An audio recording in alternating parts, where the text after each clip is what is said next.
നമസ്കാരം പ്രിയപ്പെട്ട പ്രേക്ഷകരെ, നമ്മളിപ്പോൾ വോട്ടത്തോൺ ഇപ്പോൾ നാടിന്റെ ഇലക്ഷൻ ഡെസ്ക് ചങ്ങനാശ്ശേരിയിലാണ്. കോട്ടയം ജില്ലയിലെ ചങ്ങനാശ്ശേരിയിലെ മണ്ഡലത്തിലാണ് നമ്മളിപ്പോൾ നിൽക്കുന്നത്. ഇവിടുത്തെ ഒരു ബസ് സ്റ്റാൻഡിലാണ്. ഇവിടെ വളരെ സ്വാഭാവികമായും വളരെ തിരക്കേറേണ്ട ഒരു സമയമാണ്. പക്ഷേ ഇന്നിപ്പോൾ പ്രധാനമന്ത്രി ഇവിടെ പെരുന്നയിലെ NSS അവിടെ വന്നിട്ടാണ് അദ്ദേഹം പോയത്.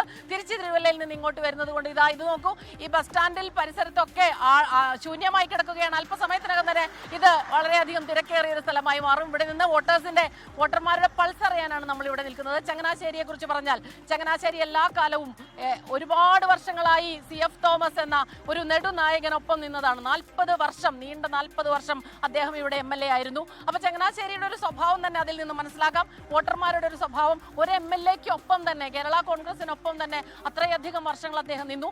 പിന്നീട് 2021 CF തോമസ് മാറുന്നു, LDFിനൊപ്പം ചേരുന്നു കേരള കോൺഗ്രസ് മാണി വിഭാഗം. അങ്ങനെ പിന്നീട് ഇവിടെ വന്നത് മൈക്കിൾ ജോബ് എന്ന MLA ആണ്. അദ്ദേഹം തന്നെയാണ് ഇപ്പോൾ സിറ്റിംഗ് MLA ആണ് ഇത്തവണ മത്സരിക്കുന്നത്. UDFിന് വേണ്ടി മത്സരിക്കുന്നത് വിനു ജോബ് കുഴിമണ്ണിൽ, അദ്ദേഹം UDFിനായി മത്സരിക്കുന്നു. ഒപ്പം തന്നെ NDAയുടെ രാധാകൃഷ്ണ മേനനാണ് മത്സരിക്കുന്നത്. അങ്ങനെ 3 പേര് മത്സരിക്കുന്നു. ഇത്തവണ ചങ്ങനാശ്ശേരി ആർക്കൊപ്പം നിൽക്കും? വർഷങ്ങളോളം കേരള കോൺഗ്രസിനൊപ്പം നിന്ന, മാണി ഗ്രൂപ്പിനൊപ്പം നിന്ന കേരള കോൺഗ്രസിന്റെ ഒപ്പം നിന്ന ചങ്ങനാശ്ശേരി ഇത്തവണ ആർക്കൊപ്പം നിൽക്കും എന്നുള്ളതാണ് ഏറ്റവും വലിയ ചോദ്യം. അപ്പൊ ചങ്ങനാശ്ശേരി ആർക്കൊപ്പം നിൽക്കും? ചങ്ങനാശ്ശേരിയിലെ ഇലക്ഷന്റെ പൾസ് എന്താണെന്ന് നമുക്ക് നോക്കാം.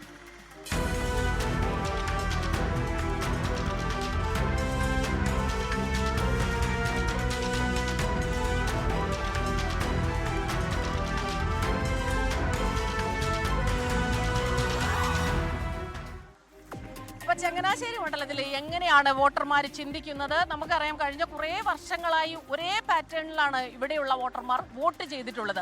CF തോമസിനോടുള്ള ഒരു സ്നേഹം, അത് കഴിഞ്ഞ തവണയും അവർ CF തോമസിന്റെ ഒരു ശിഷ്യൻ, അല്ലെങ്കിൽ നാട്ടുകാരുടെ സ്വന്തം പ്രിയപ്പെട്ട അയൽവക്കത്തെ ഒരു കുട്ടി, അല്ലെങ്കിൽ യുവാവ്, അദ്ദേഹം ഇപ്പോൾ ഒരു യുവാവ് അല്ലെങ്കിൽ പോലും അങ്ങനെ ആ രീതിയിലാണ് ഇപ്പോഴത്തെ സിറ്റിംഗ് MLA അവർ ചേർത്ത് നിർത്തിയിട്ടുള്ളത്. ജോബ് മൈക്കിൾ, അദ്ദേഹത്തിന്റെ ഈ ഇത്രയും നാളത്തെ പ്രവർത്തനങ്ങൾ അതിനെ വിലയിരുത്തി തന്നെയാകും ഇത്തവണ വോട്ട് ചെയ്യുക എന്നുള്ള ഒരു കാര്യവുമുണ്ട്. പക്ഷെ ഒരു കാര്യം ശ്രദ്ധിക്കണം കേട്ടോ, തദ്ദേശ ഭരണ തെരഞ്ഞെടുപ്പിൽ പഞ്ചായത്ത് ഇപ്പോൾ ഒരു മുനിസിപ്പാലിറ്റി, ചങ്ങനാശ്ശേരി മുനിസിപ്പാലിറ്റി, അതോടൊപ്പം തന്നെ 5 ഗ്രാമപഞ്ചായത്തുകളുണ്ട്. ഇതിൽ ഗ്രാമപഞ്ചായത്തിൽ തെരഞ്ഞെടുപ്പിൽ ജയിച്ച് വന്ന യുവ നേതാവ് കൂടിയാണ് UDFിനൊപ്പം നിൽക്കുന്നത് വിനു ജോബ്. അദ്ദേഹത്തിനും ഇവിടെ വളരെയധികം സ്നേഹവും ബഹുമാനവും കിട്ടുന്ന ഒരാൾ തന്നെയാണ്. അപ്പൊ അദ്ദേഹം ഒരു ടൈറ്റ് ആയിട്ടുള്ള കോമ്പറ്റീഷനാണ്. പിന്നെ മറ്റൊരു പ്രധാനപ്പെട്ട കാര്യം, NSS ആർക്കൊപ്പം നിൽക്കും എന്നുള്ളതാണ് ഏറ്റവും പ്രധാനപ്പെട്ട കാര്യം. അതുപോലെ ചങ്ങനാശ്ശേരി അതിരൂപത സഭ ആർക്കൊപ്പം നിൽക്കും, ഇതെല്ലാം തന്നെ ഇത്തവണത്തെ ജയസാധ്യതകളെ നിയന്ത്രിക്കുന്നതാണ്.